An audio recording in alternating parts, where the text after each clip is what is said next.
जब मैं घर से गुस्से में बड़बड़ाते हुए निकल आया था और बस स्टैंड की तरफ आगे बढ़ने लगा, मैं मन ही मन बड़बड़ा रहा था। पता नहीं कितने पैसे छुपा के रखे हैं, लेकिन मेरे लिए एक बाइक नहीं ले सकते। अब मैं यहाँ से चला जाऊंगा। तब तक वापस नहीं आऊंगा जब तक मैं खुद के पैसों से बाइक नहीं खरीद लेता। इतना सोच ही रहा था, तभी मेरे पैर में मुझे कुछ चुभने का एहसास हुआ। नीचे देखा तो समझ आया, जल्दबाजी में पापा के जूते पहन आया हूँ। उन जूतों में कील उभरी हुई थी जो मेरे पैर में बार बार घाव किए जा रही थी। लेकिन उस समय गुस्सा अधिक था, तो मैं बड़बड़ाते हुए आगे बढ़ गया। एकाएक मुझे याद आया कि मैं पापा का पर्स भी साथ ले आया हूँ।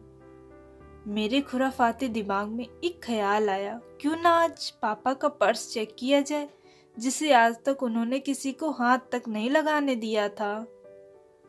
पता नहीं कौन सा खजाना छुपा है इस पर्स में जो किसी को हाथ नहीं लगाने देते थे। जब मैंने पापा का वह पुराना पर्स खोल कर देखा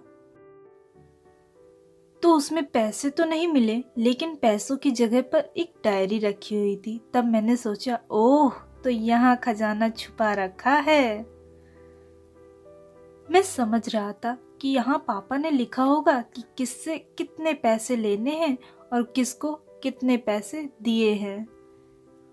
लेकिन मैं गलत था। जब मैंने उस छोटी सी डायरी का पहला पेज खोलकर देखा तो वहां पर जो लिखा हुआ था वह थोड़ा सीरियस कर देने वाला था। डायरी में जो लिखा था उसे पढ़ने के बाद मेरे चेहरे पर जो एक्सप्रेशन थे वह गायब हो चुके थे, क्योंकि डायरी में वैसा कुछ नहीं था जैसा मैं सोच रहा था।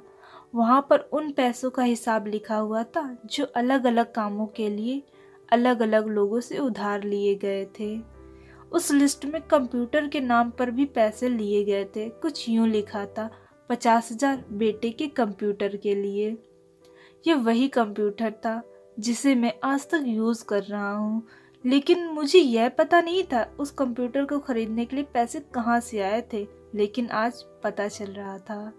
मुझे आज भी याद है जब मैंने पहली बार कैमरे के लिए जिद की थी, जो मेरे पापा ने मुझे 2 हफ्ते बाद मेरे बर्थडे पर लाकर दिया था, जिसे देखकर मैं बहुत खुश हुआ था।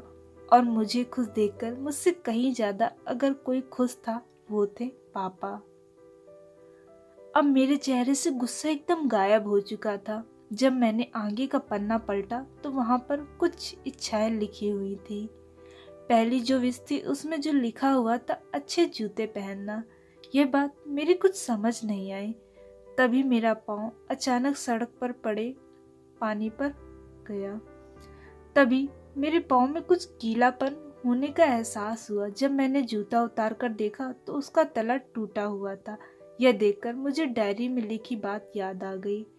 तभी मुझे पापा की कई बातें भी याद आ रही थी कि कैसे माँ जब कहा करती थी पापा से, अब तो जूते पुराने हो गए हैं, नए ले लीजिए। तो पापा अक्सर यह कहकर टाल दिया करते थे, जूते अभी और चलेंगे, अभी कुछ दिन पहले तो लिए थे। मुझे आज समझ आ रहा था कि कितने दिन और चलेंगे। साथ ही साथ यह भी समझ आ रहा था कि पापा पर्स को क्यों छुपा कर रखते थे। तभी उस डायरी को पढ़ते हुए बस स्टैंड पर पड़ी बेंच पर आकर बैठ गया। अब उस डायरी का आखिरी पन्ना बचा हुआ था। उस पन्ने को जब मैंने पलट कर देखा तो वहाँ कल की डेट लिखी हुई थी। तारीख के नीचे लिखा हुआ था 50,000 रुपये बाइक के लिए। बस इतना पढ़ा और दिमाग सन्न रह गया। अब मेरे मन में कोई गिला शिकवा नहीं था, बस मेरी आंखों से आंसू आ रहे थे। मुझे आज तक नहीं पता मैं क्यों रोए जा रहा था। अब मैं जल्दी से घर की तरफ भागा, लेकिन जूतों की वह कील पाँव में अब तक घाव बनाने में कामयाब हो चुकी थी। मैंने जूतों को रास्ते में ही निकालकर फेंक दिया। भागते लड़खड़ाते हुए घर जा पहुंचा, लेकिन पापा घर पर नहीं थे। मैं समझ गया वह कहाँ थे।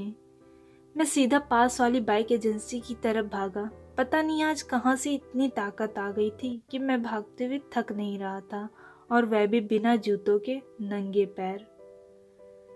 जैसे तैसे मैं बाइक एजेंसी पर पहुंचा। पापा वहीं थे। मैंने पापा को दौड़कर गले लगा लिया और मेरी आंखों से आंसू रुकने का नाम ही नहीं ले रहे थे।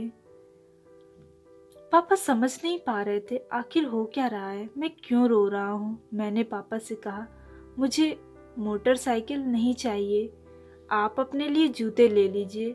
अब आज से मैं जो भी करूँगा अपनी मेहनत से अपने बलबूते पर पढ़कर करूँगा।